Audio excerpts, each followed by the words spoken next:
Assalamu alaikum, and welcome to another episode of the Ummah Times. And today we are honored to have Brother Nowruz to join us in our virtual studio to talk to us about the recent happenings in Afghanistan since the end of the foreign occupation of Afghanistan and to now to the transition to Afghan's new government, the return of the Taliban. Before we dive into Brother Nowruz's experiences and reporting, we'd like to share a little bit about concerning our esteemed guest.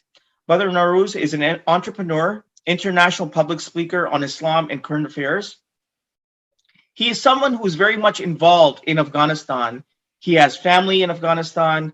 He's very much acquainted with the situation on the ground in Afghanistan and its history. And I believe he was recently there as well. Assalamu alaikum, Brother Nowruz, and welcome to the show. Thank you for inviting me and giving me the time.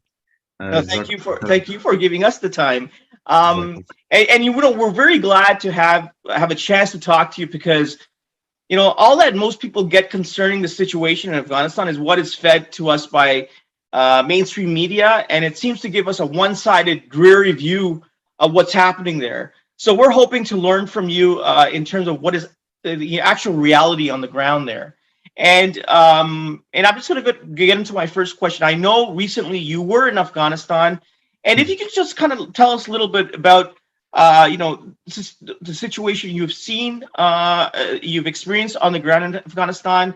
Has things improved since the last time you were there? So if you can tell us a little bit about that, Brother Nowruz. Jazakallah khairan. I was there I was there for 2.5 months, and I do travel regularly. And again, I was requested by some of the organizations that we work with in the humanitarian sector to travel again with them because we were traveling from UK to Afghanistan. But due to my schedule here in Europe, I won't be able to travel now. The situation on the ground, as I had the privilege to travel to 14 different provinces, right from Kandahar to Ghazni, Khost, Paktika, Nuristan, Jalalabad, Laghman, 14 different provinces. And I needed to see for myself what Afghanistan has within itself so we can support it, promote it, and train people so it can stand on its own feet rather than relying on humanitarian assistance and money flowing in from the outside. So I found actually in general, even though I was there before the previous this regime and the previous regime as well, so a few things that I found was, number one, people were more peaceful in terms of knowing that, okay, nothing will happen to their children, to them, or to their family. I'm not saying there's 100% no security issue. No, there are security issues even now in terms of robbery, kidnapping, or even some sort of killing. It is still happening, but the number has reduced in a very big figures. But people in general, just like countries like UK and Germany, you have the default position, there's peace, and you won't be killed, there's no bomb blasting. But yet there are terrorist attacks happening in different places throughout the Europe or America. There's mass shooting. But people in general, they are in an opinion that, okay, everything is fine. Nothing is wrong, everything is fine. And I'm very glad that people have this security. I remember when in the previous regime I was in Afghanistan, and I wouldn't choose to go to masjid in Isha prayer because of security concerns. So one day I decided to go, and then I'm praying in Masjid Abdul Rahman, which is a central masjid in Kabul, and I'm thinking actually, will there be a suicide bomber? Will there be what's going to happen now? Because we're in the prayer. Because those days the massages were targeted, and people would just die every Friday. And while I'm thinking and praying, I shouldn't be doing that, but that's a human tendency to be afraid of things. There's a uncle who sneezes. We are in the ground floor, and when he says Allah ilaha illallah, I said like, okay, here it comes. This is it. It's not only me, but few other people also decided Shahada. Like somebody say Allah Akbar, la ilaha illallah, like this is the last day, the last moment. And after I told the uncle, man, either control it oh, you don't have to be this loud. You need to, what's happening. So, like, what I'm trying to say is there was no place for you to feel that you're secure.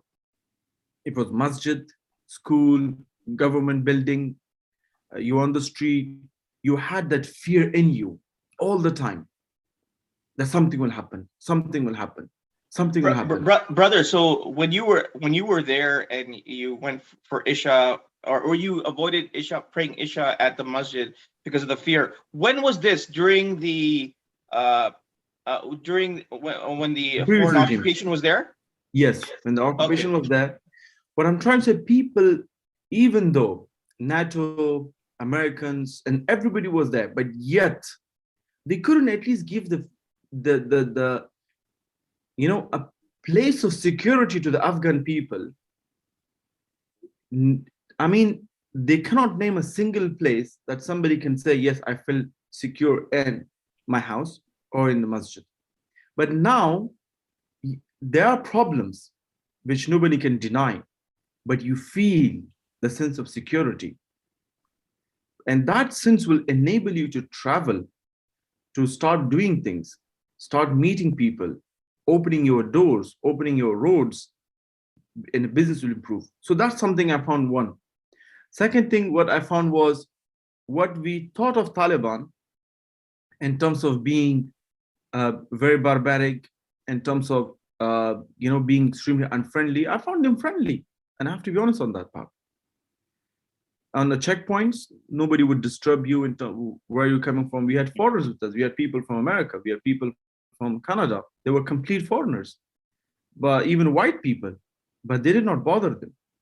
Some of them, you have visa, okay, your visa, you can go. But still, there were other problems in the checkpoints. That okay, there's no sign of traffic sign, but there's two people are standing and they're doing patrolling. No uniform. You cannot differentiate who is the robber, who is a gangster, who is a Talib. So what I'm trying to say is that in general, if you look at it, where the direction is going, if they stay the way they are and they improve themselves, Islamically I'm talking about, not some Western values, and inshallah they adopt the local understanding as well, use the hikmah to govern the people, I'm sure they will do better actually. But if they do, for example, what they're doing right now, which I'm totally against it, girls' education, I think they had enough time to work on it and allow the girls to go to school after age of 6, standard 6. I'm sure that if they can embrace everybody, not only if you're being Talib, then you are the part of the government. If you're not part of the government. I don't think that will work out. If they can embrace certain changes, I'm sure they will be very good for the Afghan people. Jazakallah khair for that, brother. So I am kind of curious, and I would like your comments on this. So is there any difference of between the Taliban of pre the foreign occupation of Afghanistan and the Taliban now? Like,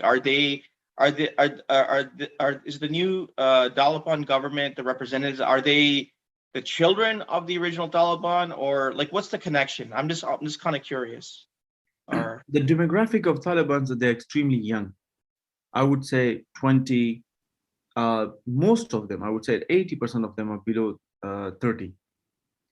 So the people who are in older ages, they are leading the countries, and people who are younger, they are in positions like being foot soldiers in the army and other positions.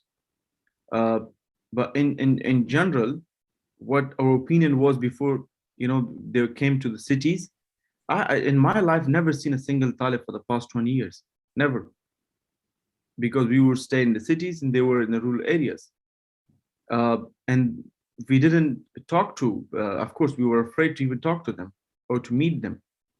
But now people are getting used to them, seeing them, and they are getting used to people. So of course, it was an element to say that anybody who's in Kabul is some sort of supporting the occupation, and there was element to say that anybody in rural area, they're against the human values, and people were head to head with each other. Recently, I saw the previous, chief of the police of Laghman. He was the strongest defender of the previous government. In fact, he himself was imprisoned by Taliban few times, and then he was even captured by the Taliban. I'm sure they have killed each other, in between. But I was very surprised that the new governor of Laghman, I saw on Facebook that he actually invited that chief of the police from the ex-government and made peace with him. And they were hugging each other. And I was like, because I knew the previous guy. I knew the previous guy, how he was. He lost about 11 members of his own family in war with Taliban. His cousins, his relatives, everybody. He lost his leg.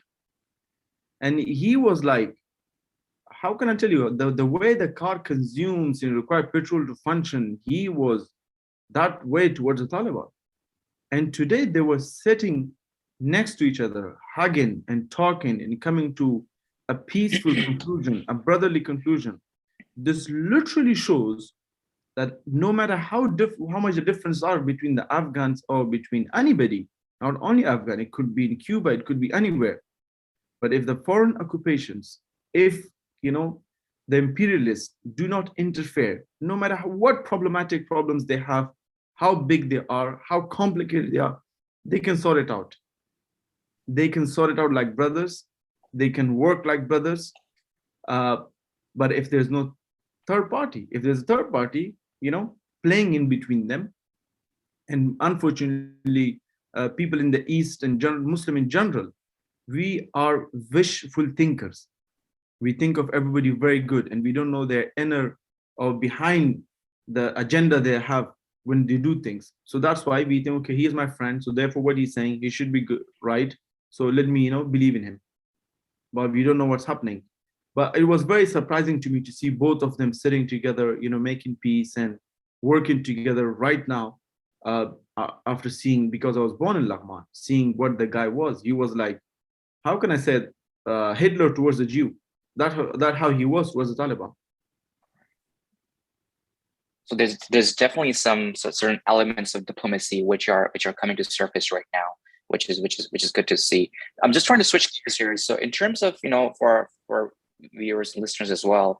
So I know during the occupation, there was a lot of resistance from the Taliban government. Mm-hmm. And prior to that, obviously, was a Russian invasion where the Taliban indirectly were supported by the Americans. From that's where they got the funding, the weapons, and whatnot to really pose a stronghold resistance against the Russian occupation.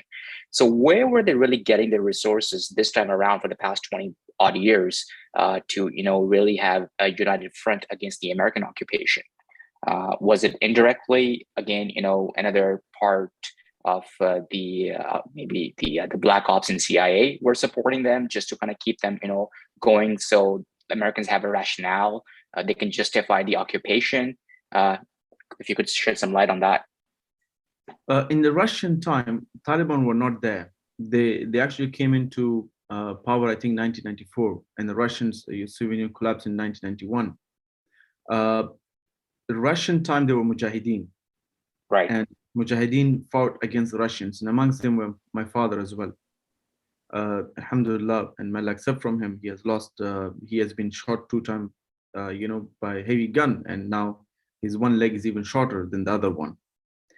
I think he has 1 bullet even inside him until now. I don't know what he has done with that bullet actually. The reason Americans supported the Russians, the Mujahideen, because they had the same enemy. Just like Ukraine, right now, the double standard that we see towards Ukraine, which is a terrible thing happening. No country should be invaded. We have experienced that. The destruction, the death, and the blood, we have experienced it. I would never wish it for anybody. So similar case, they had the same enemy, and since Mujahideen were against the Russians and Americans were against the Russians, so it was a good idea to support the Mujahideen, to fight the Russians, so weaken the Soviet Union. And in Afghanistan, it was a proxy war. And I think the history repeated itself. when Taliban were against the Americans, and America has enemies, no doubt in that. And I'm sure those enemies supported the Taliban to fight the Americans. And even there were some articles on New York Times and other articles that the Russians, in fact, put some bounty on the heads of American soldiers. If you kill one man and you show it as evidence that you have done that, we will give you this amount of money. That's something, I don't know, it's been proven or not, but this was just on the news. And it's crystal clear that any body who was against the Americans, I'm sure they have supported the Taliban, no doubt in that. I think Afghanistan, because of its geographical location, is a bit, in trouble right now. If we go back to British India, when two times the British they tried to attack Afghanistan, it was of a sole reason that Russian would come and take Afghanistan. And when they took Afghanistan, they were very close to Afghanistan was even expanded at that time. It was until Turkha attack, and they have access to the water, to the sea, and they can easily, attack us. So that's why the British came in, attack Afghanistan two times, and they lost miserably. They were kicked out multiple times. In fact, the second time, just Afghan thing, they left one guy and set him on the donkey to share the stories and the tales of what happened here. So that's what they did to him. And then I believe Americans did not came with 9/11. They were involved in Afghanistan even before that. They were involved in Soviet Union. They had a very close contact with the Northern Alliance, with Masood people. Even if you read the book, the director, there's a book written by Steve Cool something. Steve Cool. It's a book, and he's sharing all the details that Americans were previously there. They were involved heavily, even directing the Mujahideen. Some of them even training the Mujahideen. And 9/11 was just an excuse for them to, wholeheartedly invade the country. But they were there, the plans were there. And then Americans also went there for their own, personal interest, but it wasn't to defend the democracy or defend the Afghan people or to build the country. No, that none of them. They're saying we spent $2 trillion. As I said previously, I've been to 14 different provinces, and I cannot see a single road being built. You don't have a single hospital in Afghanistan who is a fully fledged functioning hospital that you can rely on for the medical treatment. No, how can you say I've spent $2 trillion? We have done this and that. I believe a single day expenses were $300 million. Some of the estimates that I've read in Afghanistan, a single day expenses. And they were all military expenses. The way they did it, they just switched pockets, nothing. They just counted. For example, the check was out for Afghanistan, and you are American working in Afghanistan, they will pay you huge amount of money for, let's say, $200, $500, $600,000 annually, and the money will go back to America. The defense contractors, a Pepsi camp, small Pepsi, you can get it for $1.2. It was actually $50 to $100 in American base. Washing your own clothes would cost you $100 in the base. You go out of the base, you get the same Pepsi can for $1.2. Not for $1.2, sorry, for 50 cents, for 30 cents. So they channel the money back, and that's how the American empire was built. They could print more money. Right. They can bring that money and bring it to Afghanistan, make the banks to use dollars, make the whole country use dollars. Almost everything was traded in dollars. If it's a car, land, anything was traded in dollar. And that enabled them to print more money. One of the reasons inflation is rising in the Western countries because they're not colonizing new countries.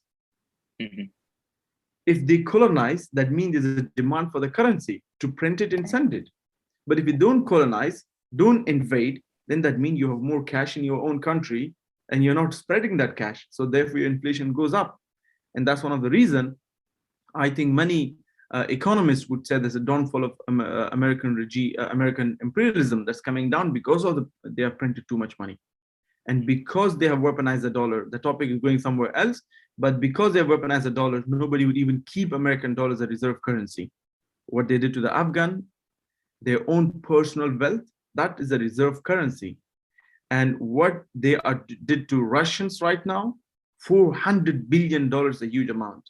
What they did to Cuba, what they did to Venezuela, every country. And now nobody trusts the American dollars anymore, and people will not trade it. And I think that they have found out that reason now.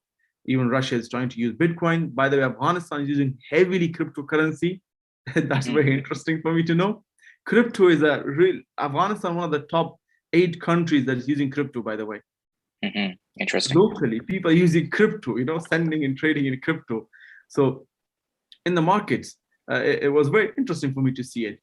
People are finding other ways, and they are actually bypassing American dollars. And that's one of the reasons that the inflation and the dollar would actually be lost. I don't know, I went somewhere else, but hopefully I'm still within the topic. No, that's okay, because this is all related, right? And what I wanted to kind of get your comments on is this: do you think this one of the reasons why the USA left with all the scandals that were coming out concerning the government contracts? Do you think that's one of the reasons they left? Yes, and there are many reasons. There are many reasons. Reason number one is that geopolitics changed. Nobody will use, especially superpowers, military action against each other. Because even, like, let me give you an example. Even if you bomb Russia and you win the war, actually you have lost it. Because they have so much nuclear weapons, even if those weapons are designated in Russia, the life on Earth will end. It's a very important information. Right. If anybody, plan the same thing against America, the same thing will happen. So the only war that's left is economic war, not military. Military, they're just testing their weapons. Now what they're giving to Ukraine, no doubt Russia will take over the Ukraine because not a proper support is being given. I mean, it's just a joke. I read someone said that, I don't know who exactly, says, the problem is if you're being threatened by Russia and promised to help by America. So that's a real problem, because Americans look what they did and with the people of Kurdistan, they wanted freedom fight, LPG or something, they considered them terror organization, they supported them, again they left them. What they did to the Afghan previous regime, they brought the people and supported them, and then they left them. And actually American left them. It's not that they left America or they run away from the country. And now, so the point I want to make is here, number one, they left because they have no interest in Afghanistan anymore. That's one. What they were actually hoping to get out of Afghanistan is if they can be close to Russia and China. But now the world has changed. It's no longer about the missile, about the helicopters, about the other military hardware. It's about economy. And they didn't want Afghanistan to be somewhere that they have to pour money every time. They did what they did. They needed to be there for the time to have access to certain other countries in intelligence, and they got it. I'm sure they have taken the minerals out of Afghanistan too, and now they have left. And I think Bolton said that in every decade we should slap 1 or 2 countries to let our partners know what we are capable of. And they will invade 1 more country, and I'm sure about that. So why they will do that? Because I believe the American government is run by the corporations, and corporations are making heavy income from the defense contract. And second thing is they want to let the Europe and Germany know that if we are capable of doing this stuff, so you make sure that you're a part of us. And even about this Ukraine and Russia thing, who is profiting the most? Americans. They are selling their gas, energy to Europe, and it's a huge economical game actually. So, I mean, talking about the politics right now, I mean, the current Taliban regime, obviously they want to implement Sharia, and that's exactly has been their goal from day one. So how's that progressing from your perspective? Like, do you believe that they are capable of truly understanding, the Sharia as a whole? Its political aspect, foreign policy, economics, social, all those aspects, and implement it. And how do you see that progressing? You think, are they making any leadways there, or they still have a lot of work to do? And no doubt they have a lot of work to do in that part. And they would need help from the Muslim community internationally to give them knowledge, skills, and to train them. Sharia is not only about prayer, actually. It's not only about leaving your beard and wear your hijab. No, it's more than that. It's a banking system, it's economic system, it's everything. Like, if you're saying Sharia, you're encompassing everything in between, and you should know about everything if you want to do that. And I'm sure Taliban don't know everything. They need to open their arms and let people come in. But if somebody is saying Sharia is what ISIS did, no, that's not Sharia. If Taliban want to repeat the same thing, they will not be implementing Sharia. And I'm 100% sure the Muslim will be the first people to come forward and tell them what Taliban are doing is not correct and this is not Sharia. So I'm sure they're capable, because Sharia is a law that's been implemented. We have examples, we have enough knowledge to do it again. Let's say a person was able to build a building, and I'm sure that person or that community or that country can build the same building again. Muslims have implemented Sharia and they have seen the result, and I'm sure it can be implemented again. And any country that I see more closer to be able to implement Sharia is none other than Afghanistan. Right. But if you are, in debt of IMF and a World Bank, and you have so many things that you are a slave of, you could never implement Sharia. Yeah, that was my next question as well, because especially in today's globalized village we live in, everything is so interconnected, and our dependency on the the existing world order, which is obviously the dollar right now as well. It's kind of hard to distinguish, or basically make part way from the current economic system, and you try to implement the Islamic economic system. So that's definitely going to be a struggle for the Taliban, for example, installing the silver or gold standard, right? That's definitely a struggle, especially if your dependency is on dollars, if not the West, and your dependency is actually on the East right now. Because I've been hearing the news that Taliban has been negotiating and opening up the diplomatic ties with the Chinese and the Russians, right? So how do you, as long as there's an economic, dependency on other existing systems, it's just such a world we live in right now. Do you really foresee that there's truly a way out, even though they can have definitely good intention, they want to implement Sharia, but at the same time, if the economic aspect of the Sharia is not implemented, foreign policy, social, everything else just kind of falls flat? No worries. Yeah, continue. There's no doubt that in today's decision, economy is playing a huge role. Anything that you do, even on a personal level, I won't be able to pray in the Masjid Jummah if I don't have the car to drive into the masjid. So economy is playing a big role. I would say it's still possible, because Afghanistan is a low-maintained country. The level of maintenance that is required in other countries, because of the level of standards of life that there is, Afghanistan is a low-maintained country, and it's more dependent on agriculture, not on services. For example, UK is a service-based country. They have to provide service in order to run their economy. But Afghanistan is not a service-based country. It's a more on products and agriculture. Like, I would say that people are going away from this, having this village in between. Everybody is becoming more dependent, and they want to speak from an address. Just like Russia, what people did now, what's happening to Russia, they're responding back, and they have the capability and friends around to support them. Same goes to Iran. Or similar situation to China. China actually, there was no support from anybody, but they came up with their own plans and implemented those plans, and they can do it. If Saudi Arabia is not demanding Americans to change the values of their liberalism, for them to give them oils, I think the Western countries should also have certain understanding with the Muslim countries that we cannot expect them to change everything in order for them to be part of our economic circle. Mhm. It would be really, really, really difficult. When I mean it, it's really difficult to make them understand that. Why I'm saying? Because it's not about the liberal and democratic values that the politician care. It's just a tool to use, to stab people in the back. Like, let's say the girls' education. Yesterday, I had an interview with the Voice of America. And they asked me that Joe Biden said this, the foreign ministry said this, education minister said this. It's all about girls' education in Afghanistan.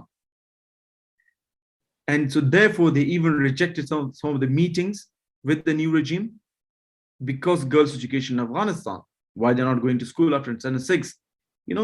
Schools were stopped for all the people, for everybody. And then on Wednesday, the Taliban announced everybody can go to school except girls above the age of 6 until next order is, in place, then they can go. And then I asked them, what about the people that are living in Afghanistan, 40 million, starving? You have blocked the account and you're okay with that. You don't mind that. You have stopped the cash flow. Okay, what's more important in this situation, education or starvation? If those girls are dying out of starvation, it's completely fine. If they're not going to school, no, that's not fine. They have to go to school. Habibi, you need to provide them at least food so they can go to school. Do you see the wrong methodology they implement? And if you have the same concern about every girl education, then why particularly Afghan girls are more interested to you? Why not African, Indians, Pakistanis? Within America, you have a huge problem of homelessness. But that's not the concern, right? The concern is to use these particular 2 points, girls' education, women rights, blah, blah, blah. And then, you left those women, you left those girls. And now you're saying we need to make sure that they get their rights. Okay, what's important for you? To have an ice cream or to be alive? I think, of course, to be alive is more important. You don't care. So that's the point that I'm trying to make, is that they don't care about the values. If you're implementing Sharia, if you're not implementing Sharia, they don't care. They care about their personal interest. If you can give them their interest by implementing Sharia as well and have good relationship in a way that you're not compromising on the Sharia, I'm sure it can be implemented. Jazakallah khair for the explanation. But the question is, can the Afghan government do this alone, right? Because they would, and would it be one of the reasons why they have been approaching the Russians and Chinese, because the other leaders of the Muslim countries are not, they're not willing to work with the Taliban government? Like, are you saying that? Would you say it would be fair to say that they're in an act of desperation where, they are reaching out to the Russians and Chinese because the other Muslim countries are not willing to cooperate with them or work with them? Would that be a fair assessment, or am I wrong here? No, I would say that China is a very powerful country and Russia is a powerful country. If anybody reach out to UK, Germany, or US, nobody will say it out of desperation, out of what reasons. Why people need to search for reasons when somebody is reaching out to China? It's because, again, that's how we've been told or colonize our minds by the Americans, that no matter what you come to, you have to come to the daddy. And who is the daddy? The West. Well, you cannot go anywhere else. No, of course you can go. It's your freedom of choice. You can choose to which country to deal with. Anybody who's respecting your boundaries and sovereignty, and then there should be a problem. And the Muslim countries, let's talk about the Muslim countries. The Muslim countries, this is also a title of, I can see, Decolonizing Minds. They're not being decolonized. We're not doing a good job, Zishan. Yeah. Their mind's been colonized. Like, look at Pakistan. Imran Khan is keep on talking about Kashmir, but he is not opening his mouth about Uyghur Muslim. Right. What's happening to Palestine? what the West did for Ukraine, do you think the Muslim country would ever do that for Palestine? Absolutely not. No, because they've been colonized. No, you're right. So, sorry, probably the word desperation was not the right word. Yeah. But I know what you mean. I know what you mean is like why the regimes of the Muslim majority countries are so decolonized that's why they're not willing to help the new government in open arms, right? And that comes to my next question, because ever since the Americans left and Taliban has taken over, and I from on the surface they seem well-meaning. They want to do the best for their country and best for best for Islam as well, for the people in the country. Is they've been isolated, right? They've been isolated, and which has caused malnutrition, starvation, etc. So, what just for our viewers as well, like what is for Muslims living, outside Afghanistan, and in our context who are living in the Western countries, how can they help the people of Afghanistan in this regard? Because like if you go on Expedia and you want to say, okay, I want to travel to Afghanistan, I think if you want to travel to Kabul, it doesn't even come up. Some place in Israel comes up. So they're making it so hard. Basically, they've taken Kabul and Afghanistan off the map, right? If you're trying to want to travel to them, so they've isolated them so much. Like, so how can as Muslims help them make sure and through the proper channels that they are getting our help? Like, if you can share that with us. Jazakallah khaira. I think there's also element of fear with the Muslim countries that they don't know what to expect from Taliban. So that's one of the reasons they're not coming forward. I think that's one of the reasons as well.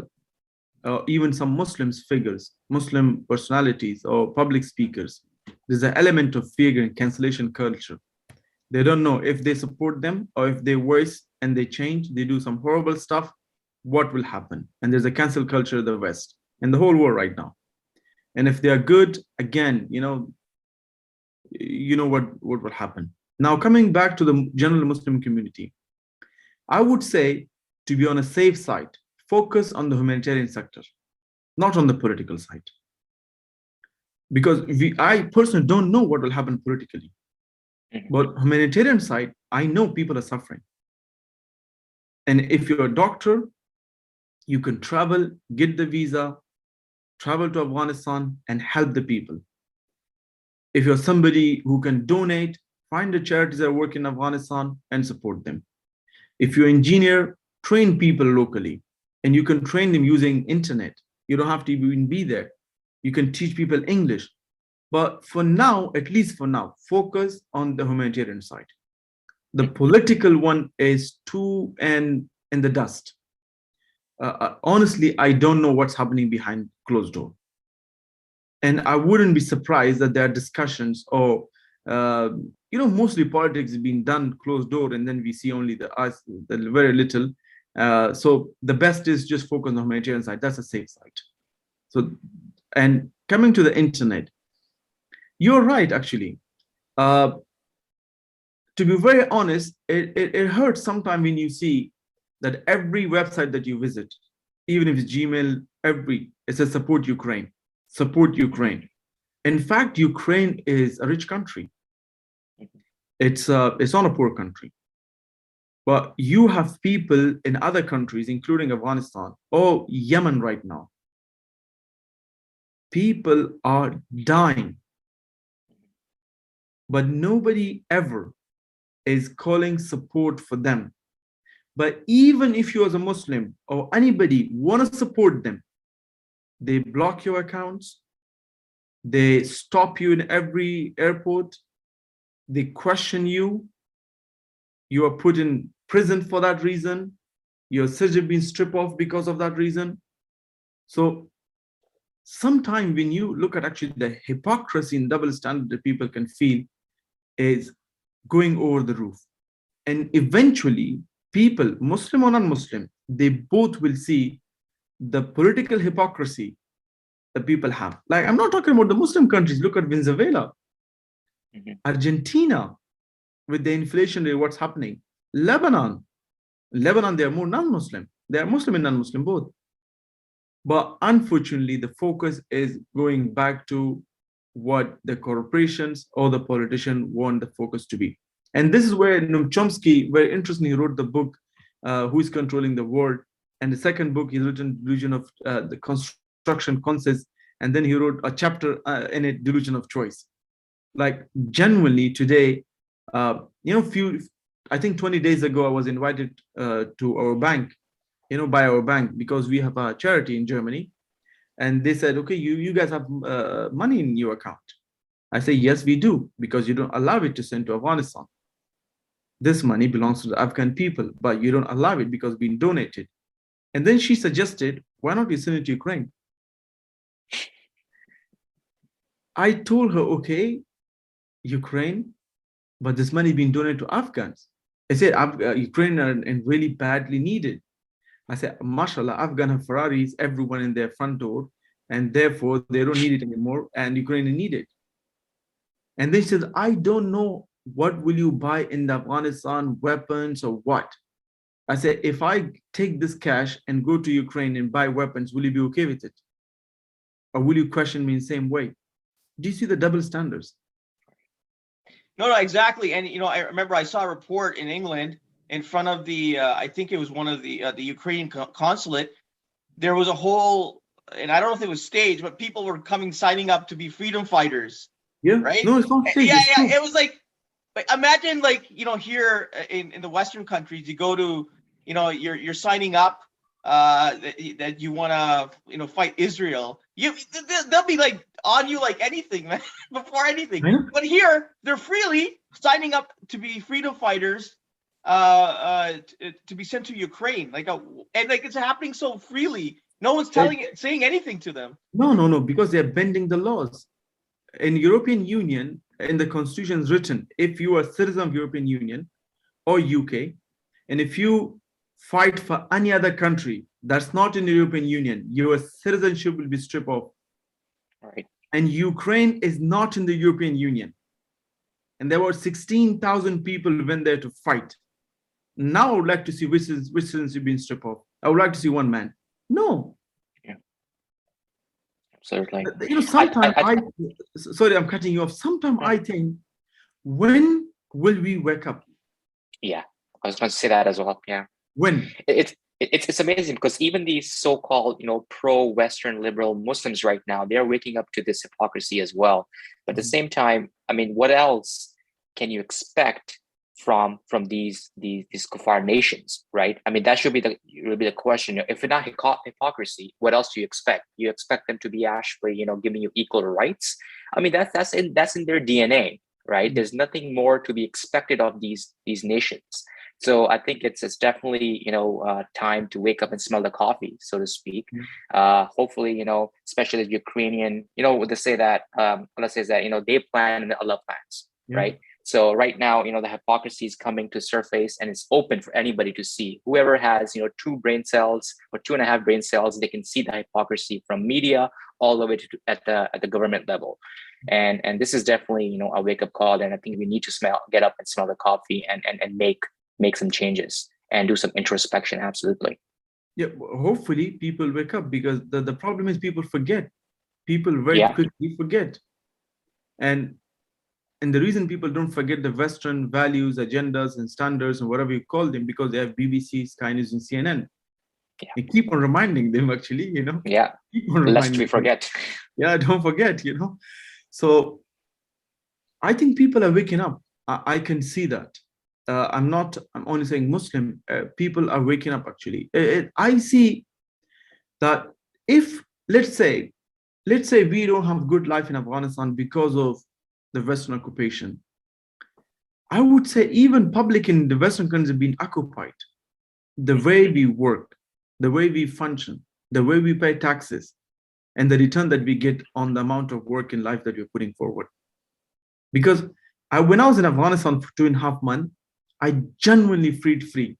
I genuinely felt free. Okay, because let's say, There were no taxes coming forward, everything I was doing. There was no concern. But yet, when I came back to Germany and the finance department sent me 12,500 tax on my company, I have not made a single profit, but they want to send the tax. So the point I want to make is, when we say there's a problem, we are not referring to the problem only that we are facing. Actually, everyone is facing that problem, right? Muslim and non-Muslim. But they are facing the smaller problem, and we are facing the bigger one. If we are in these countries, marginalized, label, corner, elbow, if we are in Afghanistan, bombed, killed, and so where should we go? If you are telling me go back to your own country, you are killing me there. If I come here, you are not leaving me to live peacefully here. What do you want me to do? So, subhanAllah, sometimes you really think what's happening, and the way things are happening, you cannot even explain to yourself. Forget about somebody else. Right. Absolutely. Yeah, it's like I think that's a saying, you're stuck between a rock and a hard place. But the thing is, like us Muslims, we have that holistic, we have that true a true vision of reality, right? Because our real home is the afterlife, is the akhirah. So we have to kind of watch ourselves and try to stick to the truth, right? No matter what, and try to convey it. And inshallah, as I think you mentioned in your previous podcast, like, you never know if Afghanistan could be that beacon of light for the Muslims, right? If it's in a way, and you alluded that it's more free. It's more free in the sense that they're not, there's like the people recently on the ground are not beholden to interest slavery, as you said, like taxation. I saw that video, a recent video, I think it was by Five Pillars, where the brother, one of the reporters was on the ground, and it was like, it seemed things were good. Even the poor people seemed happier than us, to tell you the truth. There is no less stress. To be honest, there's less stress, and that's something I found. It's a less stress. And people say in Afghanistan, Taliban force you, not Taliban. In general, they force you to pray, wear hijab. And I say in Western, they force you to pay taxes. Which one is better? Which one is better, actually? They force you for your own good, so you can enter Jannah, so you can have the best of this dunya and the best of akhirah. Right. They force you towards modesty, piety, and goodness, right? And they force you so they can fund their own agendas. So the rich can be more richer and the poor can be more poor. I was in the UK for the past 20 days, and I was thinking to move to London. I saw life, wallahi, people in Afghanistan living better life than in UK. I'm not talking, when we talk about better life, I'm not talking about Netflix. I'm talking about stress-free life, family, having relationships, friendships, knowing somebody when you are sick, they will come and check up on you. When they are sick, you will check up on them. If you need something, you can call someone. Late night, early morning. That's what's called rizq. That's what's called life. Right. This is running. This rat race is not life. You get thousands of pound salaries, and then at the end, nothing is with you. I think 4 out of 10 people living in poverty, working class people in UK. Yeah, exactly. People, suffering. Yeah, and like the whole lifestyle is like it's totally different, right? Because they, as soon as their parents get old, they just ship them to old homes. They live a lonely, miserable life. It's just the moment you're 18, you have to pay rent. Yeah, you cannot say anything to your own child. What is this? I don't understand this. What is this? And people are saying people don't have children in the Western countries. Why they should have it? For you, for the institutions to be funded. The moment because a dog and cat suffices, I guess. Yeah. What? I don't understand. What's the whole point for me to have children in the West? Why? So the moment, my child is born, he's born in hospital. It's completely fine, I understand medical. But then you're taking him to kindergarten. You're showing him He don't have rights to choose his sleep time, but he has a right to change his gender. Amazing. And then when he's school, he's away from me for 9 to 3 p.m. Then you need the same case, then work the same case. What's the whole point? I really don't understand this. And they're saying people don't have children. Why should they have it? So for you to then, institutionalize, then send it to someone deployed in the army and send it to Afghanistan to kill innocent people. I think there's a huge problem globally. The world order that he just talked about, the world order needs to change.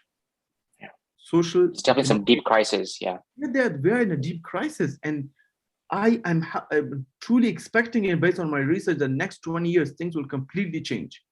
Mm-hmm. The currency model will change. The social life will change. And if you are saying no, the way we are living is good, and the way people living in Afghanistan is backward, then you tell me, do you define good by being depressed longly? How do you define good, by the way? Like a very famous philosopher, I cannot recall his name now, he said, people now have the means for living, but they don't have the meaning for living. All right. The meaningless life that we are living right now is actually going to change. Okay, what do you define good? People are depressed. Every year, 10,000 people are doing suicide in Germany. Happen to be happiest country. How do you define happiness in the first place? And then divorce rate are over 60. And everything that you see. Okay, so we have lost the meaning. What we see, the means, okay, my physical body is actually experiencing absolute pleasure and less pain, therefore I'm in a good standard. Mm-hmm. But and as Muslim, we don't define it in that way. We define it good as physical body is not in peace, it's fine. Struggles are going, it's fine. But as long as our souls, as long as we have the hope to enter the absolute internal Jannah, and that's we see as a good, that not what limited materialistic stuff that people see and they adore themselves with those stuff, and then when they wear it, they're very happy. They wear it again, they were happy. The next day, they're not happy. Oh, it's too much. I wear it too much. I need to go for another one. And then they line up for iPhone, and then they fight over the iPhone. I was Allah Akbar. I don't know where we are heading, to be honest. I don't know where we are going. Well, Jazakallah khair for that, Brother Nowruz. And we pray to Allah that Allah does guide the present leaders of Afghanistan, and and alleviates what the people of Afghanistan are going through. And I am hopeful and I am optimistic that Afghanistan they're the only country that is attempting to rule by Allah's laws and justice, right? And inshallah, they will be a beacon of light for the Ummah, inshallah. Inshallah. There's one point I want to make at the end is, we know from the hadith that Mahdi will come and he will fight with the sword with the people, right? Right. And you could wonder to think, what about these all machineries and advanced technology? Why sword again? I would say things are going back to the normal. Mm-hmm. Also, I guess offline, we'll provide the links of where Muslims can make their if they want to give charity and donations to the people of Afghanistan. If you can, we can share that with whatever proper channels that we can utilize. So we'll share that with the viewers. And again, Jazakallah khair for your time and your insight and your feedback on what's really going on, and to get another different positive side to what's going on in Afghanistan. And Jazakallah khair, Brother Nowruz. Jazakallah khair, Brother Ali. And thank you all for listening. Assalamu alaikum.